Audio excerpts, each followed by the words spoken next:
باش احتمالي همو إجراءات إحالات بۆ محکمەی مختص محکمەی جنحا پاشان ئەو کەسەی کەوا بۆ نمونە خران یعنی یاسایەکمانی یاسای خراپەکارهێنانی ئامێرەکانی پێوەستن سزای بۆ کەساندا دانراوەتەوە تۆڕە کۆمەڵایەتەکان یان موبایل یان هەر بابەتێک لەوانە بەکارهێنێت بۆ کارێکی خراپ لەو کاردا 6 مانگ بۆ تاوەکو 5 ساڵ حکم ئەو کەسەوە هەر پرسیار و شتێکشتان هەبوو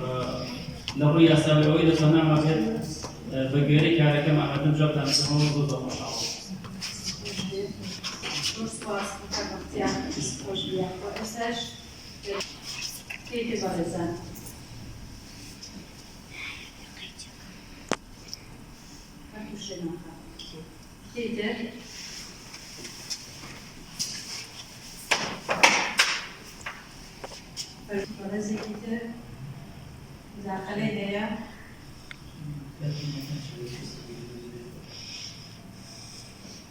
كانت سكرتيري شقة التسجيل تبيني ودروس بوطوانة نابي روسيا بسار شيما خان فرمو شيما خان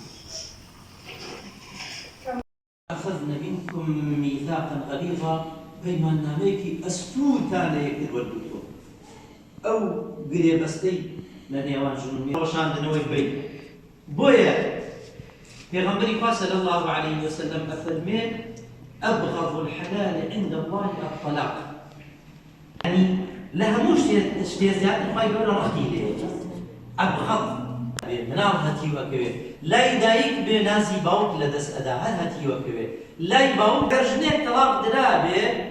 همو كسيك ما أساني ناشي تداوي رنا أم جنة بابو بيتواني بفعوك خلابي رنا أم بياوكشني طلاق وكو جانا نابي بويا خوي متعال رقيتي للطلاق طلاق وقتو خلالك لا شتا دروس بك شيء ولا يشتر بريد او اندامه ببريد يعني بس ما كان بود جوهري شو اللي موجود تاعو في اسا دايك خداوند يكبوكا وكو دادوري دوري بينيو كاتك كاسه كاري كي كدوا كاسه كتير هستاوا او كاري كدوا بملكي خو خانداري لو كدوا رجي نداوا كاتك كي ديالي كدوا محكمه كدوا اگر قري نوبو